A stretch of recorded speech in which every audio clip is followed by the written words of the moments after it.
Pensa só, um objeto tão, mas tão denso que nem a luz consegue escapar dele. E aí vem a pergunta que não quer calar. Como é que uma coisa dessas pode ter uma temperatura? E o que é mais bizarro ainda, como é que ele pode, bem devagarinho, simplesmente sumir? Pois é isso que a gente vai investigar, o grande paradoxo da termodinâmica dos buracos negros. Uma jornada que vai conectar a gravidade de Einstein, o universo quântico e, acredite, as leis do calor. Então, para a gente entender essa história, a gente vai seguir os passos de alguns gigantes da física. Primeiro, vamos ter que repensar o que é a gravidade lá com Einstein. Depois, vamos nos aventurar até o ponto sem retorno de um buraco negro. Vamos investigar qual é a real identidade dele e, o mais legal, ver como uma semelhança, assim, bem esquisita com as leis da termodinâmica do calor, acabou levando a uma das maiores revelações da física moderna. Ok, então vamos lá. Para a gente entender de verdade um buraco negro, o primeiro passo, o passo zero, é entender a gravidade. E para isso não tem jeito, a gente tem que dar um salto da visão mais clássica para a ideia totalmente revolucionária de Einstein. Funciona assim. Newton, ele pensava na gravidade como uma força, né? Uma força meio misteriosa que puxava as coisas umas para as outras num palco fixo, o universo. Aí veio Einstein e virou essa mesa. Para ele não existe essa força. O que existe é o próprio tecido do universo, que a gente chama de espaço-tempo. E ele é flexível. A matéria e a energia distorcem esse tecido, sabe? Como se fosse uma bola de boliche num lençol esticado, criando vales. E o que a gente sente como gravidade nada mais é do que os objetos rolando por essas curvas. Não é uma força, entende? É a própria geometria do cosmos em ação. E tem uma frase do físico John Wheeler que resume isso de um jeito genial. Ele disse: a massa diz ao espaço-tempo como se curvar, e o espaço-tempo diz à massa como se mover. É isso. É uma dança cósmica. A matéria deforma o palco, e os outros corpos celestes só seguem o embalo, seguem as curvas desse palco. É, sem dúvida, a nossa explicação mais elegante para a gravidade. Beleza, mas e se essa curvatura for levada ao extremo? O que acontece quando a gente distorce o espaço-tempo de forma radical? Bom, é aí que a relatividade geral nos apresenta o seu filho mais rebelde, o buraco negro. Só que para a gente chegar lá, a gente precisa falar um pouquinho antes sobre causa e efeito dentro do espaço-tempo. Então imagina esse cone de luz. Ele basicamente representa o cone do futuro de qualquer evento. Como nada pode viajar mais rápido que a luz, né? Esse é o limite de velocidade do universo. Então qualquer coisa que aconteça a partir desse ponto tem que acontecer dentro das bordas desse cone. É tipo uma lei de trânsito cósmica. Ninguém pode escapar do seu próprio futuro possível. E é exatamente essa ideia que nos leva direto ao horizonte de eventos. É importante entender, isso não é uma superfície física, não é algo que dá para tocar, é uma fronteira, causal. Uma vez que qualquer coisa cruza essa fronteira, já era. Não importa quanta velocidade ou energia tenha, não dá mais para voltar. Não dá mais para se comunicar com o universo lá fora. É literalmente uma porta de mão única no espaço-tempo. E o que essa imagem mostra é o porquê de ser impossível escapar. É fascinante.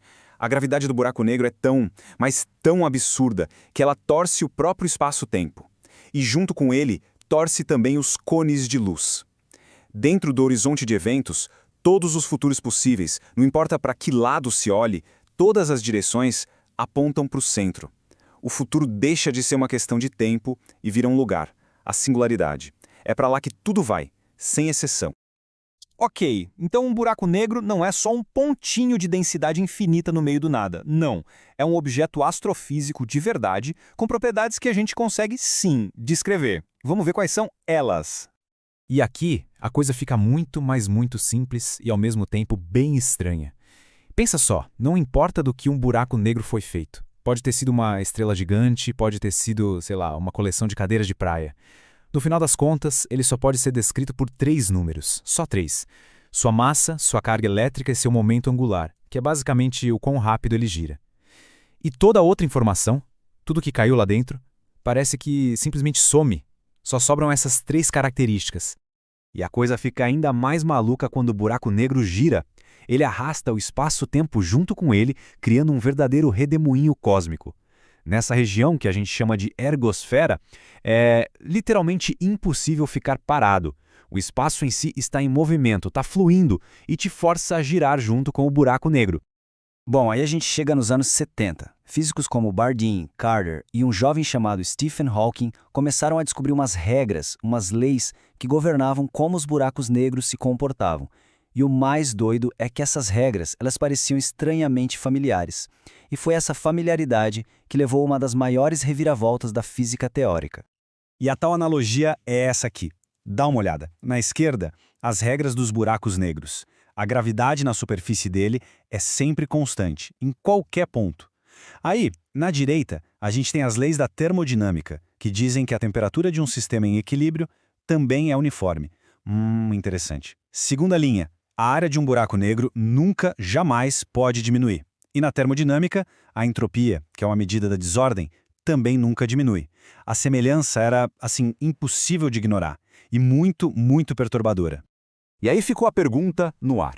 Uma pergunta explosiva. Isso era só uma coincidência matemática? Uma pegadinha do universo?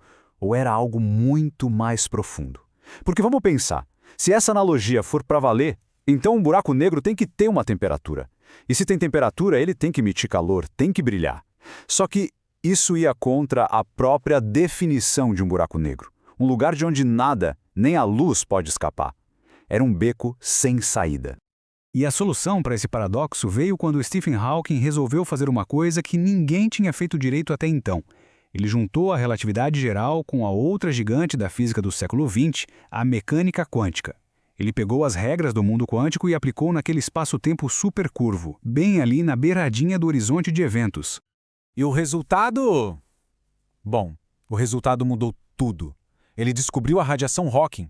A descoberta chocante de que buracos negros não são prisões perfeitas. Eles não são 100% negros. Eles brilham. É um brilho incrivelmente fraco, quase nada, mas eles brilham. Um calor gerado pelo próprio vácuo quântico ao redor deles. E uma forma de visualizar como isso funciona é a seguinte. O vácuo do espaço, para o mundo quântico, não é vazio de verdade. Ele está borbulhando com pares de partículas virtuais que aparecem e desaparecem o tempo todo. O que acontece é que, bem na beirada do horizonte de eventos, um desses pares pode ser separado. Uma partícula cai para dentro do buraco negro e a outra escapa. E para quem está olhando de longe, o efeito é que o buraco negro acabou de cuspir uma partícula. Ele emitiu radiação. E com essa descoberta, pronto. Aquela analogia estranha deixou de ser analogia e virou uma identidade física. A gravidade na superfície é, de fato, a temperatura do buraco negro. E a área do horizonte é a sua entropia. Os buracos negros são oficialmente objetos termodinâmicos, com tudo que tem direito. Só que essa conexão toda, essa história de que buracos negros têm temperatura e brilham, leva a uma consequência final. E ela é assim de explodir a cabeça. Pensa comigo, se um buraco negro está emitindo radiação, ele está perdendo energia. E a gente sabe, lá com Einstein, E é igual a mc². Perder energia significa perder massa. O processo é de uma lentidão absurda, mas o resultado final é inevitável. Com o passar do tempo, todo e qualquer buraco negro vai encolher, encolher, encolher, até desaparecer por completo.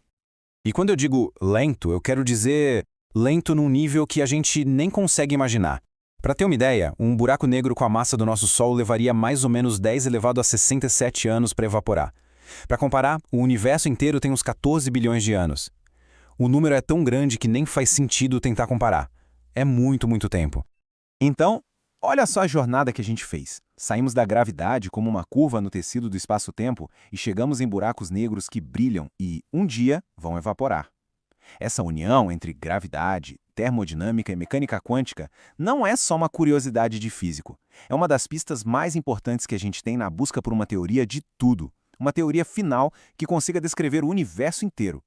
E a pergunta que fica é, o que mais esses objetos bizarros ainda têm para nos ensinar?